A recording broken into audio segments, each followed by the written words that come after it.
Hey, here we are, SportsBit 2.0, Betting Insight today. Pauly and Teddy, SBRpicks.com. Monday, April 23rd. We'll get to David Malinsky tribute coming up in the second segment and a Supreme Court update in the third segment. No big game breakdown. Today, as always, we start with bad beats, bad bets, bad for the books. How about a 3-1 job, Teddy, on that Bucks game? Bad bet, bad landing spot for the books, and a bad beat. Bucks Celtics 206.5, bet down to as low as 203.5. It fell 206, and somehow the Celtics, down 20 in the third quarter, scored 67 second-half points. You got the over if you got a good number. Sure. Yeah, I mean, most people probably catch the over in that ballgame, which 206.5 down to 203.5 ends up landing 206. So there was plenty of room, well, a little bit of room, but a little window there for over bettors to cash in. But you talked about it, the 67 second-half points for Boston. And then Giannis with the tip-in just before the buzzer to give Milwaukee the 2-point win. That wasn't a great result for the Bucks either. So, yeah, this is one of those games. There was a bad beat, there was a bad bet, and bad for the Bucks, all in one contest. That stat we talked about last week, I know Matt Humans got it from Jeff Sherman at the Westgate. It's 31-1 the last 3.5 years if you don't count Golden State games. So it's now 31-4 overall and 31-1 non-Golden State games. And we had a winner Friday with the Wizards rather. Bet the team at home in the first half down 0-2. Unbelievable stat. Is that cashed 3-0 Friday and Saturday. 76ers first quarter, a bad beat. Led by 7 late. Miami closed out on a 7-0 run, 26-26 at the end of one. And how about the Jets wild over 5.5 Friday night?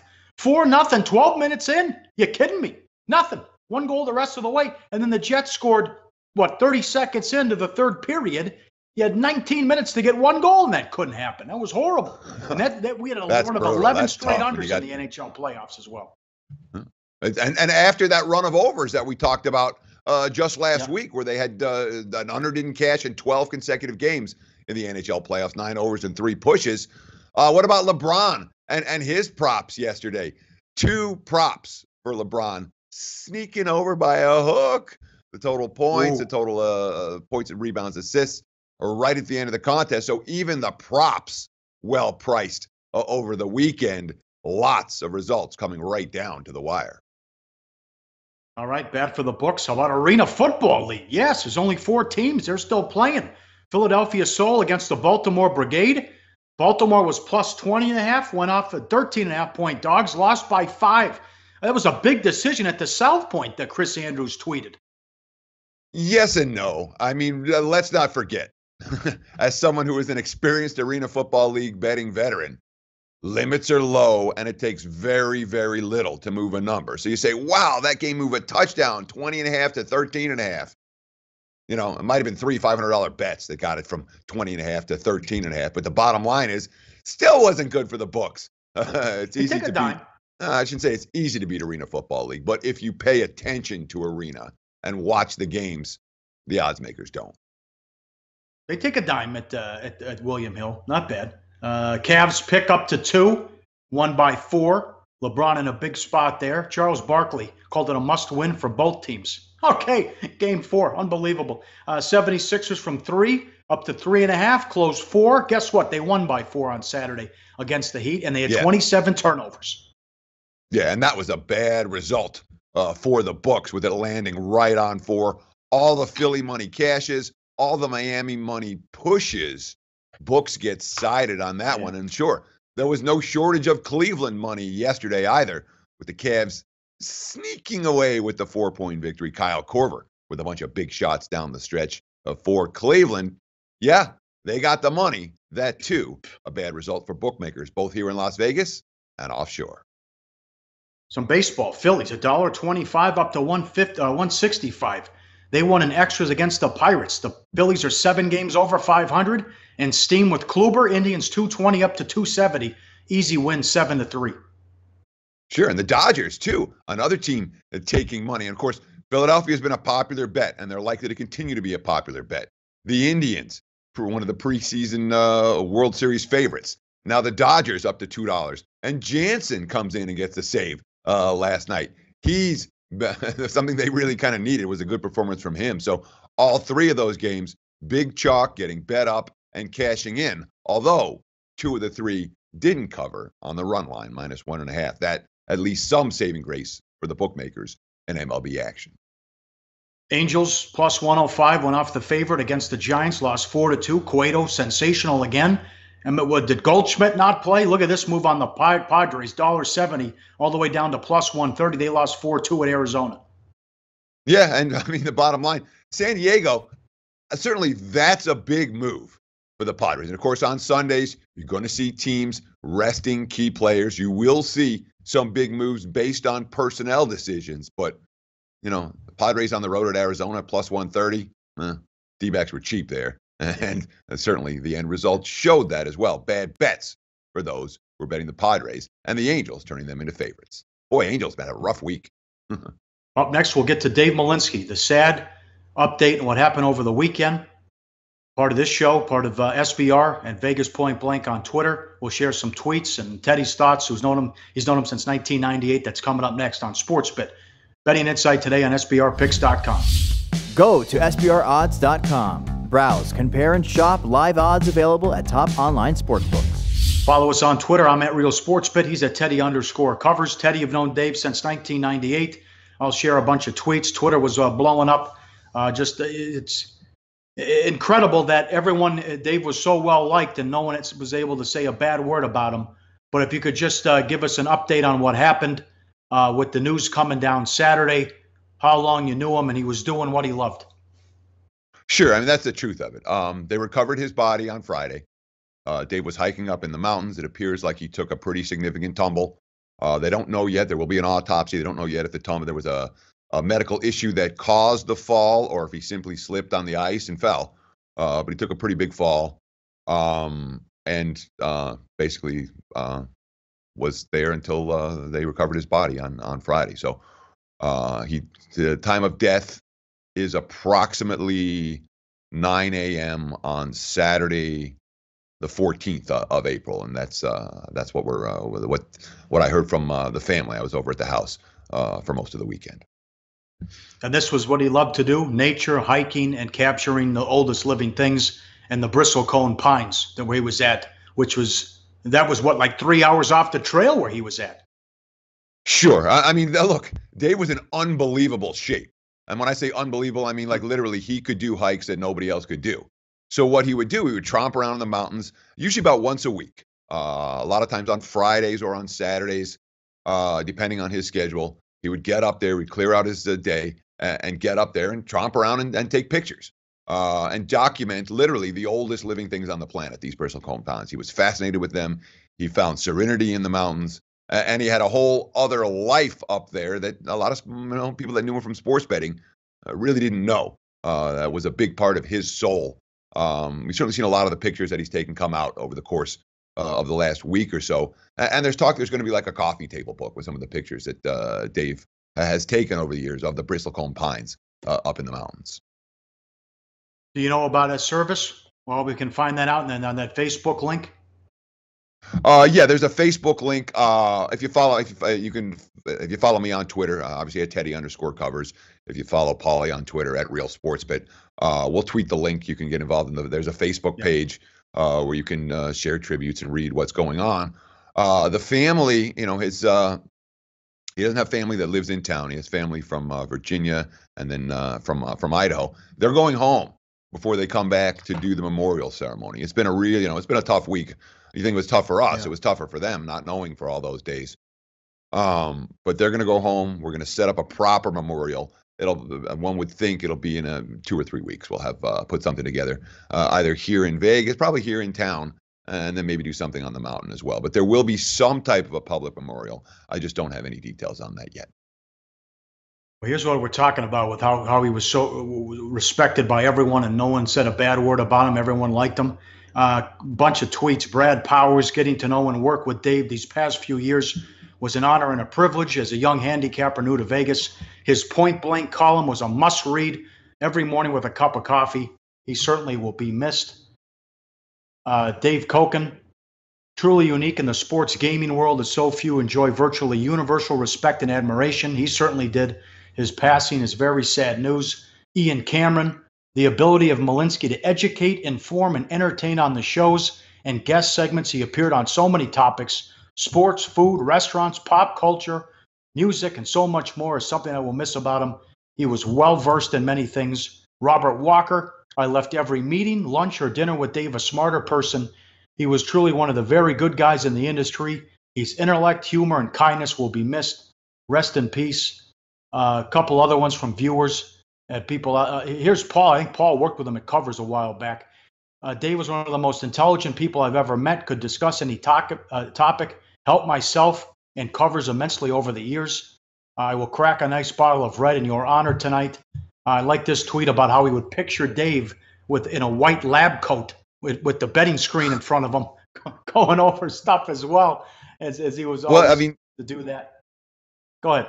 Do you have more you want to read, Pauly? Because you can. But I mean, the concept here is really simple. And I know most of you, if you didn't know Dave, you still knew his stuff if you watched SportsBet, obviously. From a graphic standpoint, Dave put the backbone of the show together every day. If you read Point Blank, whatever, his tone. Dave was as good a man as there is on this earth. Okay, legitimately, a good heart, a good soul. I'm not like that, Pauly. You're not like that. We're okay. We're not Dave Malinsky. No. Saint Dave, man. And it's a tragedy. I mean, I bawled. I broke down. I went to the family's house and I felt bad. They weren't crying. And I walked in the door and I just broke down, dude. It took me a half hour before I could, even say hello. And I don't watch. I'm not like one of these guys. Oh, I watched Titanic and I start weeping or something. I was bawling. It's a tragedy, and yet we want to celebrate. The bottom line is Dave lived a great life. He lived a life. He's, the most interesting man in the world. He was genuinely loved by everyone that knew him. He didn't have an enemy, not one. And it's amazing. The old school guys, the new school guys, the young guys, the bookmakers, the bettors, universal respect for Dave Malinsky. I'm not going to get that when I die, Pauly. Neither will you. Dave got it, and he deserved it. As good a man as I've ever met in this world. These are legitimate. The good point, the fair point there is these are people who've never met him. You're right, but loved him so much on the air and the work he did. Paul Allen, voice of the Vikings, tweeted. Other people from his appearances all over on radio and other spots. So, but you told me like one of the few first times I met you, you got to check out this Point Blank. You're going to find a couple gems in there every day, and you'll be blown away by the information. And that's, I mean, there's so many wonderful tributes we can talk about with Dave Malinsky. But one of the things that was absolutely the truth when it came to Point Blank. Look, I'm an experienced sports bettor. I've been betting out here in Vegas for 20 years. I was betting before I came out here. Every day, I would read Point Blank, and every day, pretty much, I'd find a tip. Oh, really? Oh, let's file that one away. Oh, let's see where the chimes ring for this one. That was a column, Point Blank, that was legitimately valuable for average bettors, for beginning bettors, for intermediate bettors, for advanced bettors. The industry guys read it. I mean, there's no other thing like it. There hasn't been. I haven't seen anyone that is universally admired in the way that Dave Malinsky was. Truly a special individual, and the show will miss him. I will miss him, Pauly. You'll miss him, and everyone that knew him will miss him, and it really sucks. But he, on the other hand, he died doing something he loved, and I give him more. I'd much rather go out that way than go out, sit in a hospital bed somewhere. And I'm sure Dave would say the same thing. Yeah. Okay. Very good. No easy way to transition. No games tonight. We're going to talk about. We do have a Supreme Court update. We'll get to that. We'll kick that around up next, and some good comments from Daniel Wallach on SportsBet 2.0 betting insight today at SBRpicks.com. Go to SBRodds.com. Browse, compare, and shop live odds available at top online sportsbooks. Follow us on Twitter. I'm at Real SportsBet. He's at Teddy_Covers. New York Post article. We could have a ruling this week with the sports betting with New Jersey in the Supreme Court. Could be now, could be before. We know it's going to be before June, but a chance that it's this week. That report out there, so we'll see what happens. They're feeling pretty confident in New Jersey. You might say overconfident here, as that lawyer in that article in the New York Post was saying he's certain they're going to win. Calm down. But Daniel Wallach said, I think it's highly likely that New Jersey will prevail. He's a Miami-based attorney, a gaming and sports law expert. Historically, the Supreme Court has reversed federal court of appeals decisions over the last 5 years in excess of 70% of the time. Last year, it was 83%. There were people who were in the courtroom when they had the arguments that they thought even a 6-3 vote in favor of New Jersey. So at least they're the favorites, make no mistake about it. Yes. Of course, there was an article in the New York Post today talking about how they expected the Supreme Court to make a decision this week. Of course, that same article quoted that they were expecting a $9 billion handle in New Jersey in the first year, which, of course, is 2.5 times the entire Nevada handle in 2017. With a little bit of a grain of salt. And of course, it didn't appear as if the author necessarily knew the difference between hold or handle. Hold is a total amount, handle's a total amount bet, and hold's what the books actually get to keep. Give you a hint, the handle's a lot bigger than the hold. But it does look like this is going to come down in the next couple of days. Potentially this week, potentially tomorrow, potentially what they were saying on Friday or next Monday.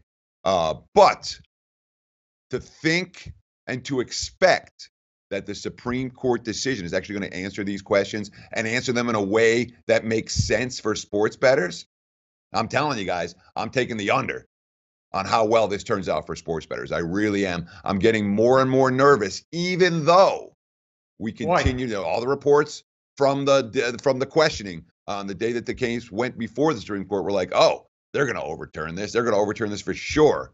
Remember, it's not as easy as saying, all right, well, that law's overturned.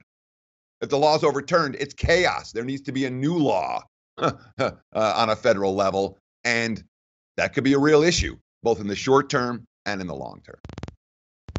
Well, 4 things could happen here. There are 4 different rulings that could happen, why it could be nuts. There's a scenario where it's just good for New Jersey and not good for the rest of the United States. Yeah, and that's very real. And of course, there's a lot of different, I read a lot of gaming attorneys, Barry Lieberman and Kate Lowenhauer, and you talked about Daniel Wallach. He's a great follow on Twitter, and Kevin Bragg, and Barry McFadden, you can, Justin Feichel. I mean, there's a ton of guys who have opinions, legal minds. And there was a great article on, I believe, a Sports Handle, talking about making a predictive from all of these attorneys who are familiar with it. And the attorneys were all over the place. They were saying, well, SCOTUS could strike down 2 parts that are unconstitutional. You can't grandfather the states in, and the delegation of regulatory power to the private sports leagues. But there is no consensus whatsoever in terms of what the state of legal sports betting is going to look like the morning after the Supreme Court ruling. There's all these different there's 20 states have brought legislation into play. And the only one that has, I believe, West Virginia, it's the only one that's actually passed anything that's ready to go. So it could be chaos. It could be real chaos the morning after the Supreme Court decision is announced. Well, listen, you might not be as confident as I am. I'll tell you who's worried. How about the NBA and Major League Baseball sitting down with New Jersey to ask for a peace, and they're like, get out of here, go pound sand. After they're asking for that 1%, after all these years fighting them in court and being part of the lawsuit, now they got their hand out. Of course, and it didn't go well. It didn't go well. New Jersey said, "Beat it, get out of here. Too late." Oh yeah, but of course, from the NBA, Dan Spillane, the assistant general counsel, they're not talking about the integrity fee anymore. Now they're calling it a royalty, flat out. He's like, no, we're not using that. We want a royalty. Quote: "The risk from a potential sports betting scandal or integrity incident would be devastating to our brand. People need to trust that the competition is fair and real. We think it makes sense that we should be compensated for that risk." And the NBA is talking about hiring companies to monitor betting activities and hire people to do investigations. Quote: "If betting becomes widely legal, that's going to cost money. The integrity fee is intended to cover those expenses." Well, Nevada's done a pretty good job without the integrity fee. Spillane, the leagues kept their distance like we did here in Nevada when sports betting was put in place decades ago. That was the wrong move. We're not going to make that mistake again. We are going to be engaged in the process. I agree with that as a concept. I just don't agree with the concept of giving these guys a big cash grab. They'll get plenty of revenue from advertisers for offshore, for sports betting. The last thing they need is a cut off the top out of bettors' pockets. Yes, amen. You don't want the $1.10 to go away. And Adam Silver loves the Premier League. And if you watch EPL soccer, you see those billboards and those advertisements with sports books everywhere. That's what the NBA should become. And as Brian Windhorst said, that's what the patch was designed for on the uniforms. William Hill, whatever it may be, if it's legalized, that'll be the sponsors, and don't have your hand out to affect and go into bettors' pockets. You're right about that. Anything else? Gosh, I mean, it's going to be fun. It's going to be interesting. Don't get your news from mainstream sources on this. Please continue to watch SportsBit. Pauly and I will give you the skinny on what's really happening, not the way it's being sold to the public. Keep watching all week long and beyond right here on SportsBit. Betting insight today from SBRpicks.com.